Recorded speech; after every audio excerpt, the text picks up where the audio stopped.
감사합니다. 우리가 동영상으로 보니까 올 한 해 참 감사할 게 많습니다. 그죠?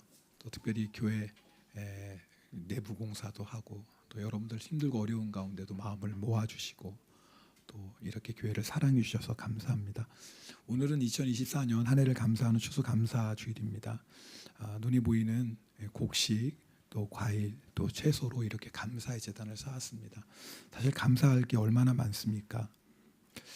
그러나 어떤 분은 무엇을 감사할까 선뜻 감사 제목이 떠오르지 않는 분들도 계신 것 같아요. 지난 주일 여러분께 감사 제목 한번 써보시라고 종이 나눠드렸는데 다 쓰셨나요? 반응이 이러면 제가 굉장히 당황스러워요. 당연히 쓰셨죠? 네, 쓰셨는데 뭐 당연한 걸 물어봐서 그런 거죠? 네. 혹시 여러분께서 너무 바쁜 일주간 보내셔서 감사 제목 못 쓰신 분이 있다면 오늘 집에 가서 좀 감사 제목 쓰시면 좋겠어요. 네, 물론 우리가 드리는 예물도 하나님 앞에 감사하지만 감사 제목 하나하나 기록하면서 하나님이 올해 이런 은혜를 주셨구나 깨닫게 되잖아요. 저도 어제 이제 하루 사역 다 마치고 감사 제목을 쭉 썼어요. 감사할 게 계속 넘쳐나는 거예요. 이것도 감사하니까 이것도 감사네, 이것도 감사네. 쓰다 보니까 100개가 되는 거예요. 근데 사실 쓰다 보니까 더 늘어날 것 같아요. 몰랐어요. 잊어버리고 있었어요. 감사하다 보니까 받은 은혜가 너무 많아요. 여러분 오늘 혹시 감사 제목 안 쓰신 분이 있다면 오늘 예배 끝나고 집에 가셔서 꼭 그런 시간 가져보세요. 사실 감사할 수 제목이 없는 게 아니라 우리 안에 문제는 감사할 마음이 없는 거예요. 우리의 마음이 감사할 마음이 없는 거예요. 사실 우리의 마음이 공허하면 굳어지면 감사할 수가 없죠. 하나님께서 눈에 보이는 것도 주셨지만 그래서 이렇게 감사의 제단을 쌓지만 하나님께서는 우리의 마음을 채워주시는 분입니다. 보이는 것도 감사하지만 하나님이 우리의 마음을 채워주시면 범사에 감사합니다. 심지어는 눈에 보이는 게 아무것도 없어도 하나님이 우리의 마음을 채워주시면 모든 것이 감사해요. 그게 하박국 선지자가 그랬습니다. 하박국 3장 17절 18절 말씀 함께 읽겠습니다. 비록 무화과 나무가 무성하지 못하며 포도나무에 열매가 없으며 감람나무에 소출이 없으며 밭에 먹을 것이 없으며 우리의 양이 없으며 외양간에 소가 없을지라도 나는 여호와로 말미암아 즐거워하며 나의 구원의 하나님으로 말미암아 기뻐하리로다. 어쩌면 이렇게 하나도 없어요. 없을래니까 어떻게 이렇게 없습니까? 네, 감람나무 열매도 무화과도 포도나무도 없고 밭에 소출도 없고 양도 없고 소도 없어요. 근데 이 하박국 선지자가 즐거워합니다. 이유는 하나예요. 함께 계시는 하나님 때문입니다. 지금 하박국 선지자 눈에 보이는 건 없지만 하박국 선지자의 마음은요 하나님으로 가득 차 있어요. 여러분 오늘 이 말씀은요 시가 아니에요. 하박국 선지자의 삶의 고백입니다. 여러분 오늘 우리의 마음이 하나님으로 충만하면 눈에 보이는 열매가 정말 하나도 없어도요 감사할 수 있어요. 그럼 어떻게 하면 우리의 마음이 하나님으로 가득 찰 수 있을까? 여러분하고 오늘 그 말씀 나누길 원합니다. 가득 차는 인생은 하나님이거든요. 먼저 우리 1절 말씀 함께 읽겠습니다. 오라 너희, 오늘 본문 1절입니다. 오라 너희 모든 목마른 자들아 물로 나아오라. 돈 없는 자도 오라. 너희는 와서 사 먹되 돈 없이 값 없이 와서 포도주와 젖을 사라. 먼저 우리가 하나님으로 채움받기 위해서는 첫 번째 우리의 목마름을 인정해야 됩니다. 하나님 외에는 우리의 마음을 채울 수 없다는 걸 여러분이 먼저 인정하셔야 돼요. 사실요 우리의 목마름을 인정하는 데는 용기가 필요합니다. 세상은 목마름이 있는 것을 부족한 사람, 약한 사람, 문제가 있는 사람, 심지어는 실패한 사람이라고 그렇게 생각합니다. 그래서 자기가 목마르지 않은 것처럼 포장하며 살아갑니다. 여러분 먼저 우리가 하나님으로 체험받기 위해서는 주님 내가 목이 마릅니다. 인정하셔야 돼요. 우리의 목마름을 인정한다는 건 하나님 외에 다른 것으로 나의 목마름을 해결하고자 하는 노력을 포기하는 겁니다. 오늘 본문 2절에 보면 너희가 어찌하여 양식이 아닌 것을 위하여 은을 달아주며 배부르게 하지 못할 것을 위하여 수고하느냐라고 말씀합니다. 여러분, 세상 양식은요 절대 우리 목마름을 해결해 줄 수가 없어요. 배는 채울 수 있거든요. 육신의 쾌락은 만족시켜 줄 수 있어요. 근데 그것이 우리의 마음까지 채워줄 수는 없습니다. 근데 우리는 자꾸요 우리를 배부르게 못할 것을 위하여 수고하고 살아가요. 요한복음 4장에 나오는 사마리아 수가의 여인이 그랬습니다. 여러분 잘 아는 얘기죠. 남편이 5이나 있었습니다. 여러분 그 당시에는 여자가 이혼할 권리가 없어요. 남자가 결정하면 여자는 받아들여야 되는 거예요. 그러니까 이 여인이 남편이 5이 있었다는 이유는 뭐예요? 그 뜻은 5번이나 버림받았다 그 얘기예요. 5번이나 배신당했다 그 말이에요. 근데 이 여인은 좋은 남자를 만나면 내 인생의 목마름이 해결될 거라고 생각합니다. 근데 여러분 어느 누가 우리의 목마름을 해결해 주겠어요? 남편이요? 부모가요? 자식이요? 아니에요.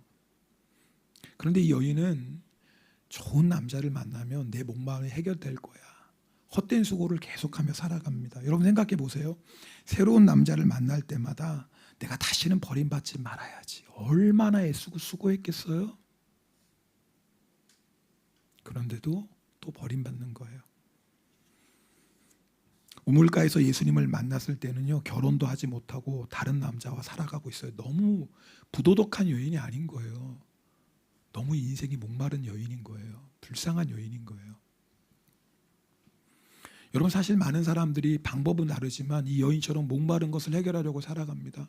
돈으로, 세상 성공으로, 아니면 그 어떤 것에 몰두해서 자기의 목마름을 잊으려고 합니다. 여러분 그러면요 하나님으로 인하여 체험받을 수 없어요. 먼저 나의 목마름을 인정해야 되고요. 하나님이 아니면 절대로 내가 체험받을 수 없다는 것을 인정하셔야 돼. 이게 첫 번째예요. 하나님으로 체험받는. 근데 두 번째가 있어요.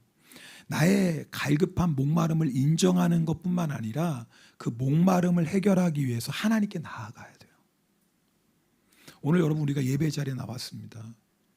우연히 나온 사람은 한 사람도 없어요. 하나님이 우리를 다 불러주셨습니다. 사랑하시기 때문에 우리에게 풍성한 하나님의 사랑을 채워주시기에 예배 시간은 그런 시간이에요.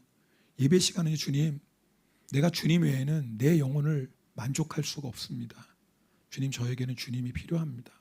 주님 오늘도 주님으로 저를 충만히 채워주십시오. 이게 예배거든요.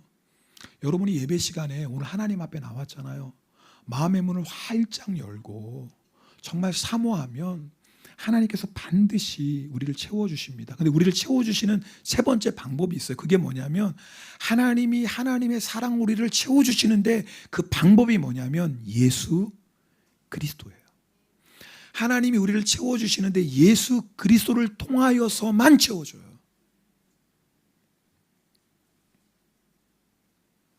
예수님께서 수가성 여인에게 이렇게 말씀하십니다. 요한복음 4장 14절 말씀은 함께 읽겠습니다.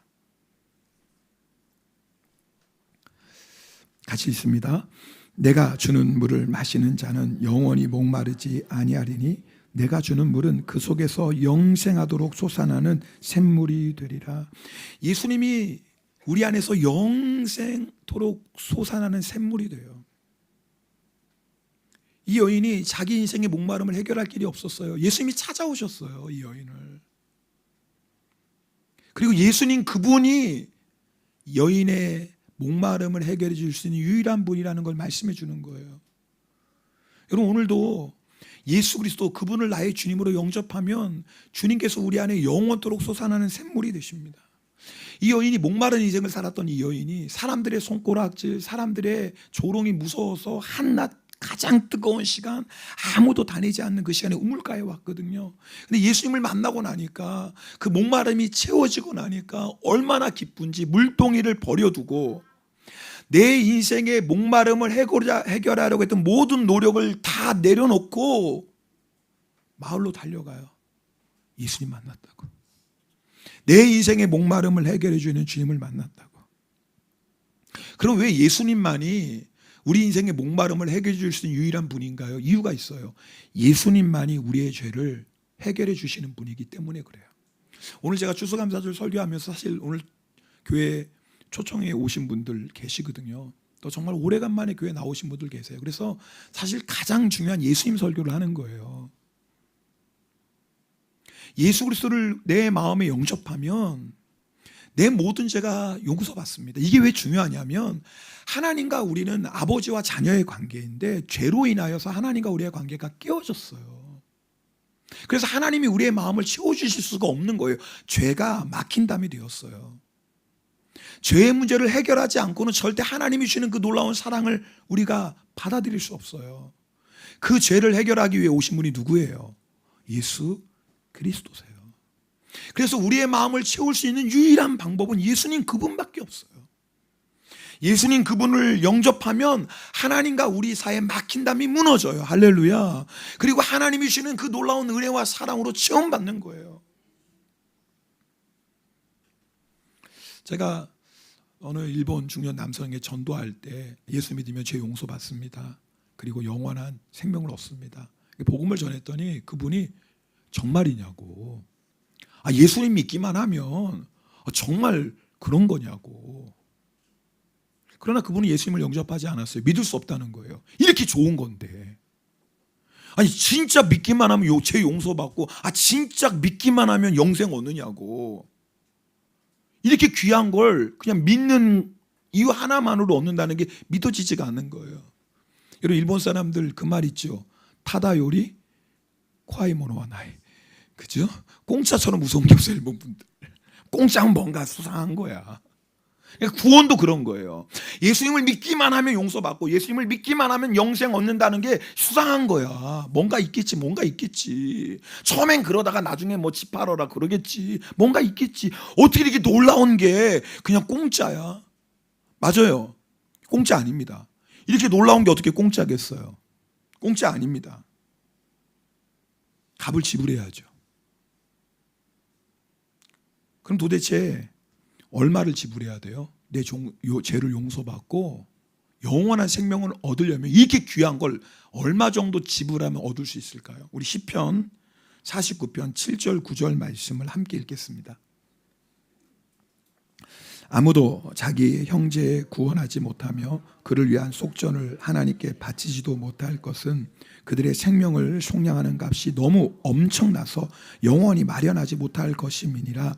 그가 영원히 살아서 죽음을 보지 않을 것인가. 제가 현대인의 성경으로 한번 읽어볼게요. 우리 같이 한번 읽어보겠습니다. 사람이 아무리 돈이 많아도 다른 사람의 생명을 구원할 수 없으며 하나님께 그 몸값을 지불할 수 없으니 인간 생명의 값이 너무나 크기 때문이다. 그 어떤 것을 지불한다고 해도 사람을 죽지 않고 영원히 살게 하지는 못하리. 의미가 확 오죠. 여러분 생명값, 영원한 생명값이 엄청나요. 너무나 엄청나서 절대로 값을 지불하고는 살 수는 없어요. 방법은 하나예요. 선물로 받는 거예요. 이 세상 모든 것을 다 지불해도 영원한 생명을 살 수 없다니까. 너무 귀하니까요. 생명값은 생명으로 갚아야 돼요. 생명으로 지불해야 돼요. 그래서 예수 그리스도께서 십자가에서 생명을 주신 거예요. 할렐루야. 공짜 아닙니다. 가장 귀한 예수 그리스도의 생명을 주셨어요. 그래서 공짜가 됐어요. 예수님이 다 지불하셨어요. 예수님이 다 지불하셨기 때문에 우리는 예수님을 믿기만 하면 돼요. 그래서 오늘 우리 1절 말씀 보면 너희는 와서 사 먹되 돈 없이 값 없이 와서 포도주와 젖을 좀 말이 안 돼요. 사 먹으래요. 사 먹으면 뭐가 필요해요? 돈이 필요하잖아요. 사 먹어라 그러면 돈이 필요한데 다 와서 사서 먹어. 그런데 뭐라고 얘기하냐면 돈 지불할 필요 없어. 왜 돈을 지불할 필요 없어요? 예수님이 다 지불하셨어요. 와서 사 먹는데 돈 지불할 필요 없어. 그리스도 예수께서 십자가에서 생명값을 이미 다 지불하셨어요. 할렐루야. 그래서 우리는 믿기만 하면 구원받는 거예요. 여러분, 이렇게 놀라운 은혜가 어디 있어요? 예수 그리스도를 믿는 것이 전부입니다. 지금 우리의 마음이 공허하고 채워지지 않는 이유는 딱 하나예요. 예수 그리스도로 충만하지 않기 때문에 그래요. 오늘 여러분 가운데 예수님을 아직 믿지 않는 분이 있다면 오늘 예수 그리스도를 영접하셔야 돼요. 맞습니다. 나는 목이 마른 인생입니다. 인정하고, 맞습니다. 나 죄인입니다. 인정하고, 그래서 나는 예수님이 필요합니다. 예수님 나에게 오십시오. 그럼 그리스도 예수 우리 안에 오셔서 하나님과의 막힌담을 허무시고 그 놀라운 사랑으로 우리를 채워주세요. 진짜인가요? 진짜요. 오늘 여러분이 진심으로 예수님을 영접하면 이 이야기가, 이 성경 말씀이 거짓이 아니라 진짜라는 걸 여러분이 경험해요. 오늘 예배드리는 대부분은 다 예수님 믿는 분들이에요. 그런데 왜 우리 안에 때로는 충만하지 않을까요? 내 죄 때문입니다. 여러분, 우리가 뭔가 큰 죄는 짓지 않았다 할지라도 일상 속에서 작은 죄들이 쌓이고 쌓이다 보면 영적으로 무기력해져요. 우리가 다른 사람의 부끄러우면 큰 죄는 짓지 않고 살아갈 거예요. 대부분 그래요. 그러나 일상생활 속에서 순종하지 않는, 때로는 불평하고 원망하는, 때로는 미워하는 그런 죄악들이 하나님과 우리 사이에 막힌 담이 되어버리고 있어요. 그래서 영적으로 자꾸 무기력해요. 그래서 하나님의 사랑으로 충만하지가 않아요. 오늘 우리에게 필요한 건 정말 예수 그리스도를 믿는 것입니다. 그리고 혹시 하나님과 우리의 사이에 막힌 담이 있다면 주님 앞에 회개하는 거예요. 그러면 예수 그리스도의 보혈이 우리를 정결케 하시고, 그리스도의 보혈이 하나님과의 막힌 담을 허무세요. 우리가 할 건 그거예요. 그러면 마음의 문을 열기만 하면 돼요. 여러분에게 뭘 하라는 게 아니에요. 수고하고 애쓰라는 게 아니에요. 그냥 마음의 문을 열기만 하면 하나님 부어주세요. 부어주세요.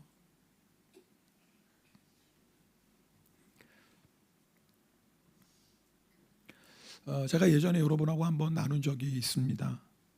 지금 약 120년 전 조선 땅, 그때는 한국을 조선이라고 했습니다. 약 120년 전에 조선 땅에서 선교했던 선교사님의 이야기예요. 미네르바 구타벨이라는 여자 선교사님입니다. 이 선교사님이 조선 땅에서 선교 활동을 하셨는데 1906년 12월 25일 성탄절에 있었던 그 선교 보고의 기록입니다. 들어보십시오. 선교 편지 보낸 거예요. 근데 그것을 지금 책으로 출판됐는데요. 이분이 이제 감리교 그 여자 선교사님들이 세운 병원에서 만난 14살 된 소녀의 이야기를 기록하고 있어요. 이 소녀는 가난에 찌든 가정에서 태어나서 동생들을 먹일 양식이 없으니까 부모가 부잣집에 돈 받고 종으로 팔았습니다.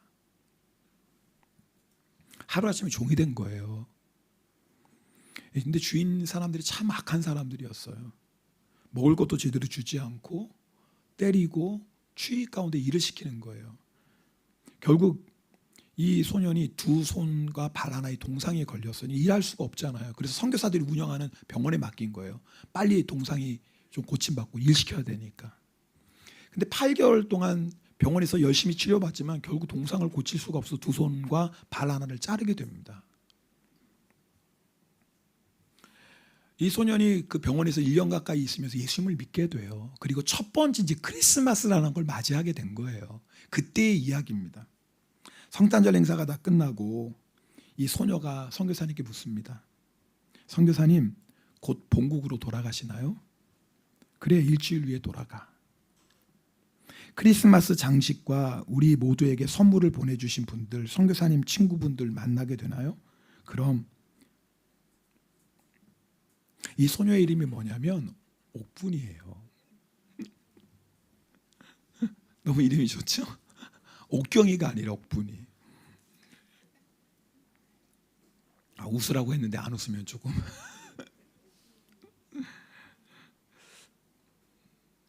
그 옥분이가 선교사님께 이렇게 말합니다. 그렇다면 선교사님, 옥분이가 감사하다는 말을 좀 전해 주시겠어요? 선교사님이 너무 기특하잖아요. 옥분아, 내 친구들이 너를 모르는데 그럼 너를 뭐라고 소개할까? 그랬더니 옥분이가 이렇게 대답하는 거예요. 세상에서 가장 행복한 소녀 옥분이라고 전해주세요. 선교사님 깜짝 놀란 거예요. 세상에서 가장 행복한 소녀라고? 안 돼, 옥분아. 그 말은 할 수 없어. 세상은 너무 크고 내가 가장 행복하지 않을 수도 있잖아. 아니, 적어도 내 친구들은 그렇게 생각하지 않을 거야. 옥분이가 골격이를 떨구었다가 다시 환한 얼굴로 말하는 거예요. 그렇다면 조선에서 가장 행복한 소녀라고 말해주세요. 그래요. 그게 더 좋아요. 우리나라에서 오늘 나보다 더 행복한 사람은 없어요. 옥분아, 그래. 조선에서 가장 행복한 소녀가 감사하다는 말을 전한다고 친구들에게 말해줄게. 그런데 친구들을 납득시킬 만한 이유를 나에게 말해봐. 네가 조선에서 가장 행복한 소녀라는 이유. 옥분이가 대답합니다. 좋아요. 그건 쉬워요. 이유가 여러 가지 있어요. 여러분 궁금하죠? 그죠? 너무나 가난한 집안에서 태어나서 동생들 먹이려고 종으로 팔려서 주인에게 늘 매맞고 동상 걸려서 두 손 잘리고 발 하나 잘린 소녀가 자기가 조선 땅에서 제일 행복하대요. 그럼 이유를 말하는데, 첫 번째, 제 모든 고통이 사라졌기 때문에 저는 가장 행복해요. 여기 있는 몇 달 동안 매를 한 번도 안 맞았어요. 자, 여러분 매 맞고 사시는 분 요즘은 있을지 몰라. 특히 매 맞고 사는 남자들이 그렇게 많대요. 그러니까 뭐 그건 어쩔 수 없지만 하여튼 매 맞고 안 사면 여러분 뭐예요? 행복한 사람입니다. 매 맞는 분이 많구나.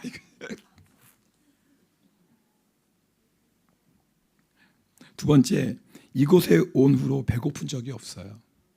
혹시 여러분 뭐 다이어트 때문에 배고픈 게 아니라 먹을 게 없어서 배고프지 않다면 이것도 우리가 오늘 행복한 이유가 두 번째 되네요. 세 번째, 의사 선생님이 주인에게 돌아가지 않고 계속 여기 있어도 되는데요. 아니, 병원에 있어도 행복한데 하나님의 집에 있는 우리처럼 행복한 사람이 어디 있어요? 넷째, 크리스마스 트리를 봤어요. 그렇게 예쁜 걸 본 적이 없어요. 선교사님이 옥분에게 말합니다. 이게 다니? 아니요, 선교사님, 하나가 더 있어요. 이게 마지막이에요. 모르시겠어요? 이것 때문에 옥분이가 조선에서 가장 행복한데, 그 이유가 뭐냐면 내가 예수님께 기도하면 손발이 있는 다른 사람들에게 그랬던 것처럼 내 죄를 씻어주신다고 말했잖아요. 두 손이 없고 발도 하나만 있는 나 옥분이도 예수님이 사랑하신다고 말했잖아요. 그래서 기도했더니 그분이 정말 들어주셨어요. 내 죄를 다 가져가셨어요. 그리고 나를 사랑하세요. 나는 전심으로 진심으로 그걸 알아요. 그 다음에 제 마음을 울리는 말이 있었어요. 그만하면 충분하지 않나요? 세상에 예수님이 내 모든 죄를 다 가져갔어요. 그리고 예수님이 나를 사랑하세요. 그만하면 충분하지 않나요? 그만하면 내가 조선에서 제일 행복한 소녀 아닌가요? 라고 옥분이가 얘기하는 거예요. 맞아요. 내가 조선에서 가장 행복한 소녀예요. 감사해요 라고 전해주세요. 저는 이 얘기를 다시 읽으면서 우리가 감사할 게 너무 많은데 가장 중요한 감사 이유를 잊어버리고 사는구나. 주님께서 내 모든 죄를 다 용서하시고 주님 우리를 사랑하세요. 여러분 아멘입니까? 정말 믿습니까? 그럼 우리는 다 감사해요. 그러면 일본 땅에서 가장 행복한 거예요. 아니, 일본 땅에서 행복한, 좀 너무 교만한가? 그 치바 땅에서는 가장 행복한 거야. 우리 중에 이 사랑을 안 받는 사람이 어디 있어요? 예수님이 내 모든 죄를 다 용서하시고 나를 사랑하고 계세요. 근데 우리는 그게 너무 시시해요. 예수님이 내 죄를 용서하시고 예수님이 나를 사랑하시는 건 기본, 뭐 당연한 거, 그건 늘 듣던 말, 그런 시시한 거 말고 뭔가 좀 대단한 게 있어야지 감사하죠. 뭔가 아니, 여러분, 예수님이 내 모든 죄를 용서하시고 나를 사랑하시는데 그것보다 더 대단한 게 있나요? 예수님이 내 죄를 용서하시고 나를 사랑하셔서 영원한 생명을 주셨는데 그것보다 더 크고 대단한 게 무엇이 있습니까? 여러분, 우리가 얼마만큼 가져야지 감사할 수 있어요? 여러분, 우리가 얼마만큼 세상에서 성공해야지 좀 감사할 수 있을까요? 내가 원하는 게 얼마만큼은 이루어져야지 저 감사할 수 있겠습니까? 예수님이 우리의 모든 죄를 용서하시고 예수님이 나를 사랑하시면 그만하면 충분한 거 아닌가요? 오늘 예배 가운데 이걸 회복해야 돼요. 여러분, 정말 이걸 회복하면 우리요, 오늘 예배 끝나고 가면서 나는 일본에서 가장 행복한 사람이야. 나는 적어도 치바에서는 내가 제일 행복해. 자, 그러면 우리가 분명히 예수 그리스도를 믿고 있는데 하나님의 사랑도 아는데 왜 우리의 마음이 하나님의 사랑으로 충만히 채워지지 않을까? 그래서 우리 안에 감사도 없고 행복도 없고, 예수 그리스도의 십자가의 사랑은 당연한 것처럼 기본처럼 느껴지고 마치 그것보다 뭔가 더 대단한 것이 있는 것처럼, 그것이 있어야만 내가 감사할 수 있는 것처럼 살아갈까요? 오늘 추수감사를 예배를 드리는 이 시간조차도 내 안에 왜 그런 감사가 충만하지 않을까요? 그 이유를 3절에서 말씀합니다. 우리 3절 말씀, 본문은 3절입니다. 함께 읽겠습니다. 너희는 귀를 기울이고 내게로 나와 들으라. 그리하면 너희 영혼이 살리라. 내가 너희를 위하여 영원한 언약을 맺으리니 곧 다윗에게 허락한 확실한 은혜. 여러분, 오늘 말씀 보면 한 가지가 우리에 필요해요. 너희는 내게 와서 귀를 기울이고 들으라는 거. 이 들으라는 말씀은 순종하라는 거거든요. 그러면 너희 영혼이 살리라 그랬어요. 육신의 목마름은 먹고 마시면 해결되지만요, 영혼의 목마름은 예수 그리스도만 해결돼요. 자, 우리가 분명히 예수님을 처음 만났을 때 예수님으로 충만한 그 놀라운 감사와 행복을 분명히 여러분 누리셨어요. 근데 시간이 지나면서 왜 우리 안에 그 예수로 충만한 감사와 행복이 자꾸 사라질까요? 이유는 뭐냐면 말씀을 듣지 않아요. 말씀을 듣지 않아요. 여러분, 우리가 예수 그리스도를 믿고 예수님을 내 마음이 영접하는 건 신앙생활의 시작이에요. 완성이 아닙니다. 그 다음부터 우리가 할 일은 뭐예요? 늘 주님께 와서 주의 음성을 듣고 주의 음성에 순종하는 거예요. 그럴 때마다 그리스도 예수가 우리를 충만히 채워주시거든요. 마치 지금의 시대가 아모스가 예언했던 8장 11절 13절 이 말씀의 시대 같아요. 우리 이 말씀 함께 읽어보겠습니다. 주 여호와의 말씀이니라. 보라, 날이 이를지라. 내가 기근을 땅에 보내리니 양식이 없어 주림이 아니며 물이 없어 가람이 아니요 여호와의 말씀을 듣지 못한 기갈이라. 사람이 이 바다에서 저 바다까지 북쪽에서 동쪽까지 비틀거리며 여호와의 말씀을 구하려고 돌아다녀도 얻지 못하리니 그날에 아름다운 처녀와 젊은 남자가 다 갈아여 쓰러지리라. 우리 시대의 말씀 같아요. 아니, 하나님의 말씀이 없다니요. 여기 하나님 말씀 우리 손 안에 있잖아요. 하나님의 말씀이 없다니요. 인터넷 들어가 보세요. 세계적인 설교들을 다 들을 수 있습니다. 아니, 오늘 이 시간에도 지금 말씀 듣고 있잖아요. 근데 말씀이 없다는 게 무슨 말이에요? 말씀의 홍수 속에 살아가는데, 말씀은 많이 듣는데 정작 진짜 듣지를 않아요. 진짜 듣는 건 뭐예요? 말씀에 순종하는 거예요. 우리가 자녀들에게 종종 얘기해. 너 왜 아빠 말 안 듣니? 너 왜 엄마 말 안 듣니? 이 말은 뭐예요? 한 귀로 듣고 한 귀로 흘려버리는 거예요. 하나님이 어쩌면 우리에게 이렇게 말씀하실지도 몰라요. 너 왜 내 말 안 듣니? 너 왜 내 말 안 듣고 사니? 우리는 하나님의 말씀을 자꾸 잔소리처럼 들어요. 여러분, 하나님의 말씀은 잔소리가 아니에요. 뭐 부모의 얘기는 잔소리일 수 있어요. 했던 얘기 또 하고 했던 얘기 또 하고 잔소리일 수 있지만 하나님의 말씀은 잔소리가 아니에요. 하나님 우리에게 말씀하시는 이유는 다른 게 아니에요. 우리 영혼을 살리려고 그러는 거예요. 하나님이 우리 괴롭게 하고 우리에게 무거운 짐 지워주려고 자꾸 말씀하시는 게 아니라 우리의 영혼이 하나님의 말씀으로만 채워지니까, 세상 것 아무리 먹고 마시고 누려도 절대 우리의 영혼이 채워지지 않으니까, 오직 우리의 영혼을 살리는 것은 하나님의 말씀이니까 우리를 사랑하시는 하나님이 우리를 살리시려고 세상이 절대 채워줄 수 없는 참된 만족으로 기쁨으로 우리를 채워주시려고 말씀하시는 거예요. 여러분, 오늘도 하나님 말씀하세요. 여러분, 귀를 기울여 보세요. 여러분, 하나님의 말씀에 귀를 기울이고 한번 순종해 보세요. 작은 순종도 괜찮아요. 하나님이 말씀하시는 거에 귀를 기울이고 순종하기 시작하면 어떤 역사가 일어나냐면 그리스도 예수로 우리가 체험받기 시작해요. 요한복음 6장 55절 50절에 보면 내 살은 참된 양식이고 내 피는 참된 음료라. 내 살을 먹고 내 피를 마시는 자는 내 안에 거하고 나도 그의 안에 거하나니. 예수님이 뭐라고 내 살을 먹으래요. 내 피를 마시래요. 이게 도대체 무슨 말씀이에요? 내 살을 먹고 내 피를 마시다니. 예수님이 말씀이시거든요. 예수님이 말씀이시기 때문에 말씀이신 예수님을 먹으라 하는 것, 예수님 마시라는 게 뭐예요? 주의 말씀에 순종하라는 거예요. 여러분, 우리가 주의 말씀에 순종할 때 삽니다. 여러분, 우리 인생에 여러 가지 문제가 있고 여러 가지 어려움이 있어서 그것 때문에 내 마음이 힘들 수 있어요. 그러나 우리의 영혼이 사는 방법은 딱 하나예요. 그리스도 예수를 내 안에 모시고 그리고 날마다 그리스도를 먹고 마시는 거예요. 하나님은 오늘도 이 시간에 여러분에게 말씀하세요. 이 설교 시간에도 여러분에게 뭔가 감동 주시는 게 있어요. 여러분, 한번 순종해 보시겠어요? 여러분, 오늘 예배 시간이 그저 설교 듣고 끝나는 시간이 아니라 혹시 여러분 가운데 예수 그리스도를 아직 주님으로 영접하지 않은 분이 있다면 영접해 보세요. 그러면 여러분 일본 땅에서 가장 행복한 소녀가 돼요. 이미 나는 주님을 영접한 사람이에요. 그런데도 내 안에 주님으로 충만하지 않다면 오늘 예배 시간 가운데 이전부터 주님께서 여러분에게 말씀하시는 그 음성에 한번 순종해 보시지 않겠어요? 순종의 첫 걸음 한번 내뎌보세요. 그러면 어떤 역사가 일어나면 우리의 영혼이 살아나기 시작해요.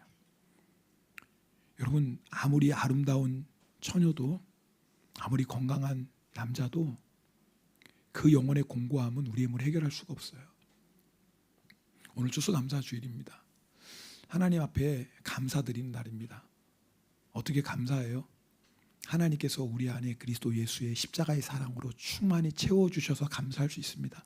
오늘 예배 시간이 주님으로 체험받는, 정말 예수 그리스도로 충만해지는, 그래서 오늘 정말 예배드리고 갈 때는 하나님, 제가 일본 땅에서 제일 행복합니다. 그렇게 고백하며 가실 수 있으면 좋겠습니다. 우리 시간에 함께 찬송하고 기도하는 시간 갖겠습니다.